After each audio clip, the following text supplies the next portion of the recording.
stretching करछु कि करू करछु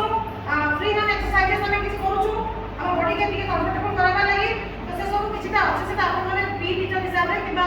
समस्त जानि सेटा कॉमन नॉलेज सेटा समस्त को नॉलेज रे अछि तो से सब किछटा टिके कराबे हल्का फुल्का बेसी नहीं मैं एक्टिविटी ऊपर आके बेसी फोकस करना अच्छे किंतु आके पूरा रिक्या सब टाइम के बैलेंस करना अच्छे बुझि पछन सब टाइम को बैलेंस करी टिके 2 मिनिट रो अपन करी वाला फील को रिक्या कर देबे तापरे 2-3 मिनिट रो इंस्ट्रक्शन देबे कोन एमती करबा सेमती करबा इंस्ट्रक्शन देबे तापरे आमे वार्म अप टिके आमे करना जेटा टिके घंटा करले पास फोन पास करले फुटबॉल ले एक्चुअली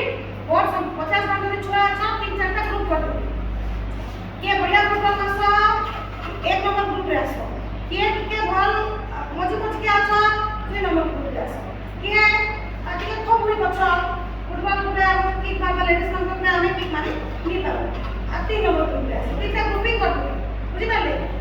एक नंबर ग्रुप माने से पूरा फास्ट आता स्टेट लेवल डिस्ट्रिक्ट लेवल के सब किबा गांव में पिला माने प्राय खेलु छ तो से माने ताको ताको भीतर पास दिया हो ओके एक नंबर आ 3 नंबर पासिंग आउट लिसनिंग रहेगा होगा नहीं ये रहना चाहिए भी तो पिला को स्टैंडर्ड